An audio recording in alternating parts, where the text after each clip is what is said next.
हम पीआईबी के press tour पर हैं और आए हैं वडनगर। वडनगर कई मायनों में बेहद खास है और एक है ये कीर्ति स्तंभ। ये द्वार जो आप देख रहे हैं उसका एक अपना ऐतिहासिक महत्व है। और मलय हमारे साथ है। नमस्कार।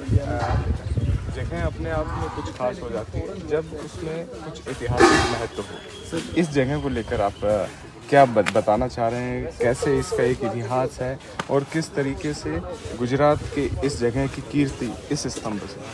सर, एक देखा जाए तो वडनगर से बहुत सारी डायनेस्टियाँ गुजर कर निकली, लेकिन एक सोलंकी डायनेस्टी थी जिसके अंदर वडनगर के अंदर बहुत सारा निर्माण हुआ। जैसे हटकेश्वर महादेव का टेम्पल, हटकेश्वर महादेव का जो आपको मंदिर का जो स्ट्रक्चर है वो सोलंकी डायनेस्टी में नागर शैली से बना हुआ आपको देखने को मिलेगा।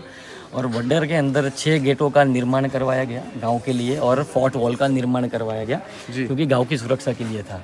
इनमें से ये मॉन्यूमेंट बनवाया गया जिसका नाम है कीर्ति तोरण। इसको इंग्लिश में कहते हैं सिंबल ऑफ विक्ट्री। कीर्ति मतलब यश, विजय।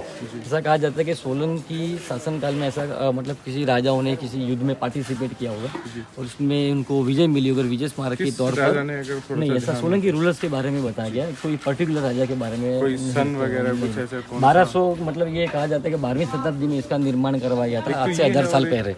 तो 942 से लेकर के सर 942 से लेकर के 1297 तक सोलंकी डायनेस्टी का बताया गया है ना। तो ऑलमोस्ट 400 साल। तो 400 साल में बहुत सारे मतलब राजाओं की मतलब ये हो गई। तो इनमें से किसी राजा ने अपने तौर पर ये इन्होंने निर्माण कराया है। डिजाइन और शैली क्या कहेंगे सर? ये इसके अंदर आप देखोगे तो इसके अंदर महाभारत के युद्ध के प्रसंग इसके ऊपर दिखाए गए। तो काफ़ी हद तक आज बहुत मतलब घिस चुके हैं मौसम की बार के। हाँ, और ये इसके ऊपर अच्छी सी कलाकृतियाँ की गई है, सुंदर हाथी की कलाकृतियाँ इसके ऊपर है। और ये जो आप देखोगे नीचे इसका बेस, इसके अंदर आपको ध्यान से देखोगे तो इसके ऊपर आपको कमल की पंखुड़ियों की डिजाइन दिखने को मिलेगी। कमल की पंखुड़ी मतलब लोटस, बिल्कुल है ना। तो प्राकृतिक सौंदर्य मतलब पुष्प से सारी कुछ इसमें चीजें ली गई है।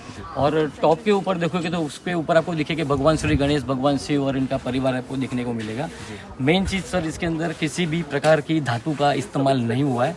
ये टोटली इंटरलॉकिंग सिस्टम से इसको बिल्ड करवाया गया था, पत्थर से पत्थर रुका हुआ ऊपर तक। हाँ, और 41 फीट की नहीं 40 फीट इसका हाइट बताया जा रहा है। और रेती के पत्थरों में से इसका निर्माण करवाया गया था, रेड एंड येलो सैंडस्टोन, लाल और मतलब जो कहते हैं पीले पत्थर। राजस्थान से भी इसका हाँ, इसका ऐसा मतलब कहा गया है कि ये राजस्थान से जो मिलते बलुआ पत्थर इसमें से इसका निर्माण करवाया गया होगा उस टाइम में।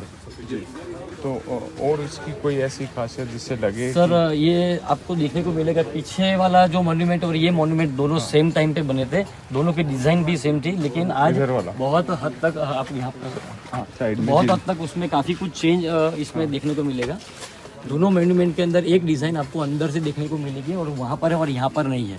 तो यहाँ से ले जाने वाले थे या इसे? नहीं, ऐसा नहीं। उसको कहाँ पे वो जो मॉन्यूमेंट है तो गायकवाड़ के समय में ऐसा कहा जाता है कि गायकवाड़ के पीरियड में उसको वहाँ पे ले जाना चाहते थे सयाजीराव गायकवाड़ अपने वहाँ पर बड़ौदा स्टेट पर।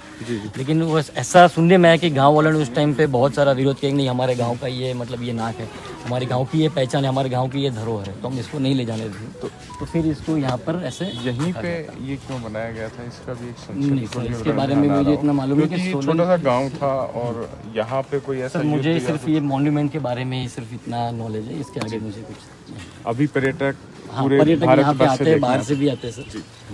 तो मुझे सिर्फ मॉन्यूमेंट के बारे में एक तोरण द्वार। थैंक यू आपका हमारे साथ जुड़ने के लिए। और गुजरात में ऐसे कई पूरा महत्व के स्थान है जहाँ पर कीर्ति ऐतिहासिक और ऐसे दस्तावेज के रूप में साक्षात ऐसी जो मोन्यूमेंट्स है वो हैं जो बताते हैं कि गुजरात का एक अपना ऐतिहासिक महत्व रहा है।